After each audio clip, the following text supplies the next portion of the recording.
Have you ever found yourself stalling before you even start something challenging like your health and fitness routine? Ooh, that happens to me. Not all the time anymore, but it did happen to me back in the day. It turns out that the hardest part of any fitness journey, especially if you think about it back in when it's New Year's resolution time, or when you've just made that decision, like I got to lose weight, I got to get in shape. It's usually not the workout itself; it's getting started. It's doing it. I'm going to share some ideas with you from a book that I think puts everything together really, really well about habits and what to do to make getting started easier. Maybe some of these will help you. It's from a book called Atomic Habits by James Clear. Just some takeaways from that book. Read it years ago, then I loved it so much. I got it on Kindle. I loved it so much. I got the audiobook. I've gone through it a few times because we're constantly improving ourselves, right? And that constant hurdle to lasting health habits is usually just getting started and taking action. But a lot of times it's what's going on between our ears. It's setting ourselves up with systems versus just having this elaborate goal. I'm going to give you some top takeaways. But before we do all that stuff, make sure you head over to talktoperry.com. That's where we can have a little conversation to help you elevate and create those habits that can have you on a lifelong journey, as opposed to like some sort of temporary health journey to lose the weight and then go back to old ways. Make this for life. TalkToPerry.com, and welcome to another Power Blast podcast where we provide nourishment for the soul, allowing you to transform from the inside out, because it's an inside game. And it allows you to have rapid results in mindset and fitness, allowing you to recharge that mental and physical battery of yours and reclaim your power. You know, James Clear, he emphasizes in the book not just about setting goals, because a lot of us, we set these big goals and then they kind of just go off to neverland sometimes. It's like, yeah, it's kind of a goal.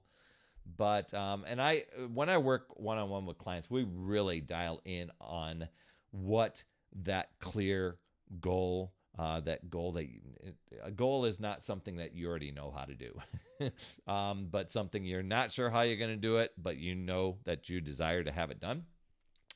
And when James Clear talks about goals, he's like, it's not so much the goal, but it's about creating systems that ensure these goals are met.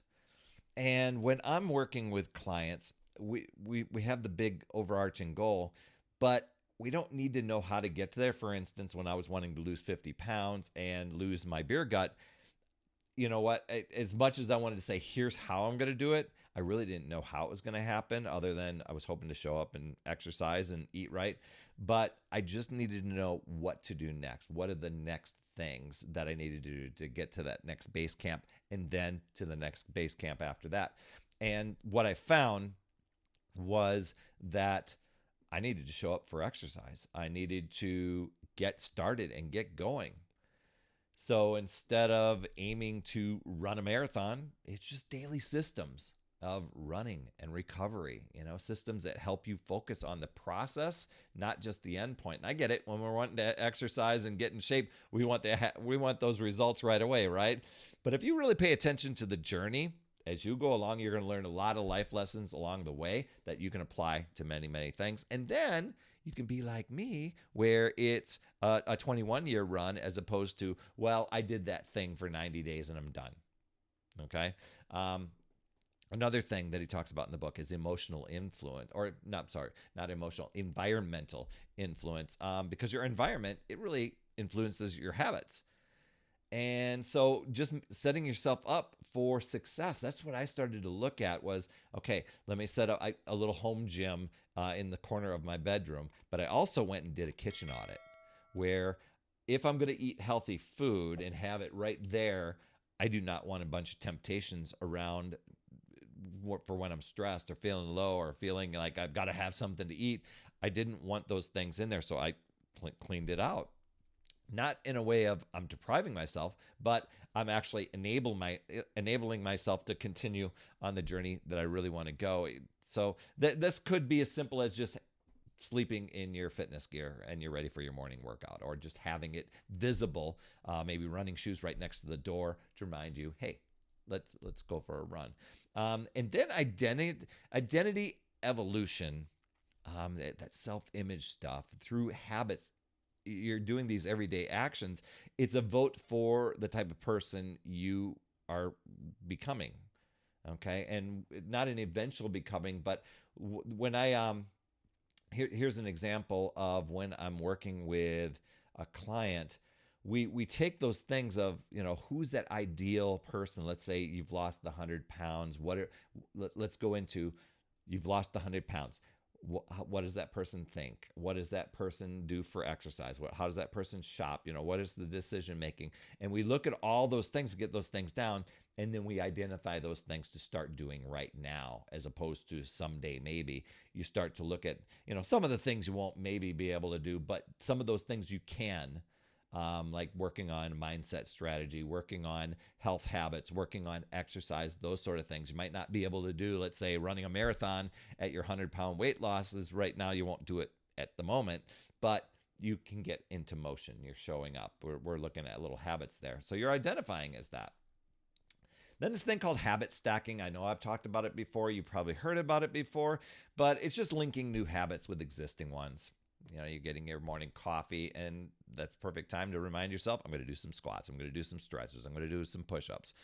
My habit stacking for a while there when I was doing a push-up challenge was after I got done with, it's like I was drinking a bunch of water. I'm like, oh, let's bang out a few push-ups right after I did this. Or it was right before the water. So it's like you're earning your water break, that sort of thing. It's just making it fun.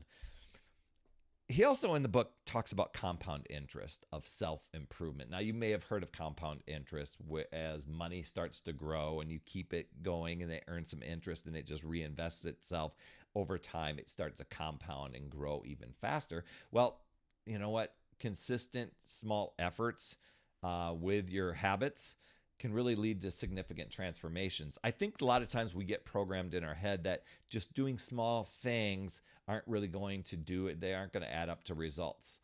We sometimes think, oh, that sounds too easy. I can't do that. But really, just shifting. When I shifted from soda to water, and initially I'm like, gross, I don't want to drink water. I want to drink my soda. But when I did that, over time, in a very short time, it started to change. The same thing with my workouts. The same thing with, I eat vegetables now. I could not stand those. I swore them off for life. And then here I am going, well, maybe I should dabble in this. So I took baby steps to get to integrate vegetables into my life. Now I love them. Another one, it was breaking bad habits with feedback loops. And that's just identifying, so being aware and just altering these feedback loops can really break bad habits. If you think about, I'm sure many of us, we can think of the habits that we don't want. But if stress leads to unhealthy eating, that's what was happening to me, then modify your routine by introducing maybe a stress-free habit like meditation or a quick walk, just some sort of quick swap. And when it comes to swaps, that's what I started doing with my food as well, was I didn't want to give up pizza night. I didn't want to give up these things. Well, I just found a healthy swap for it. Okay, I'll just find a healthier way to make it. So it was that way. The other thing is just making habits obvious and attractive. I get it. Exercise, sometimes we put a little stigma on it, like, oh, I'm bored, I don't like it, it's uncomfortable, I get sore, and we can probably come up a big case against it, but we know the benefits are huge as well. So James Clear suggested that redesigning your space so the cues are for good habits they're front and clear.